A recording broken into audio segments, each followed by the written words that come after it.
মোমবাতি আঁকার জন্য প্রথমে আমরা একটা স্কেলের সাহায্যে একটা লম্বা টান দিয়ে দিব। টান দেওয়া হয়ে গেলে বিপরীত পাশে সমান দূরত্ব রেখে আরেকটা টান দিয়ে নেব।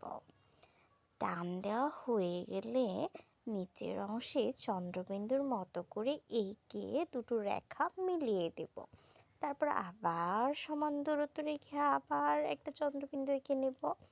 এখন কি করব, দুটো যে সমান দূরত্বের দাগ টেনেছিলাম তার একটা পাশ একটু লম্বা করে দেব এবং দুপাশ থেকে দুটো চন্দ্রবিন্দু দিয়ে দেব, যেন একটা একটু ফাঁকা মোটা হয় আর একটা যেন একদম চিকন হয়ে যায়। এখন একটা ছোট্ট টান দিয়ে দুটো চন্দ্রবিন্দু এঁকে মোমবাতির সলতে দিয়ে দেব।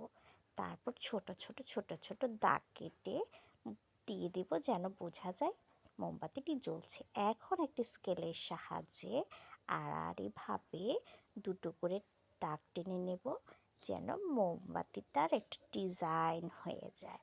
দেখো কি সুন্দর ডিজাইন হয়েছে। এই তো হয়ে গেল। এখন হচ্ছে মোমবাতি আঁকা শেষ, এখন আমরা কালার করব। প্রথমে একটা লাল কালার নিয়ে মোমবাতিটা যে জ্বলছে এটা বোঝানোর জন্য লাল কালার ব্যবহার করে নিলাম। এখন হচ্ছে কালার একদম ডিজাইনগুলোতে কালার করে দিচ্ছি। দেখো ডিজাইনের মধ্যে লাল কালার দিয়ে দিলাম, লম্বা লম্বি আড়াআড়ি যে টান দিয়েছিলাম ওইগুলা, এবং নিচে যে চন্দ্রবিন্দুটি আছে ওইটাও হচ্ছে ভরাট করে দিলাম।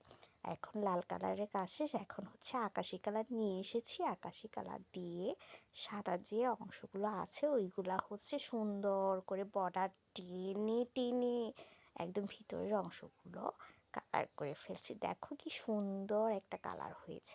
আকাশি কালারের কাজ শেষ প্রায় হয়ে এসেছে। এখন হচ্ছে আমরা একটা ইয়েলো কালার নিয়ে ওই উপরের অংশটুকু ইয়েলো কালার দিয়ে দিব এবং ছোট ছোট যে চারপাশে টান আছে এগুলো দিয়ে দিব যেন বোঝা যায় একটি জ্বলন্ত মোমবাতি জ্বলছে।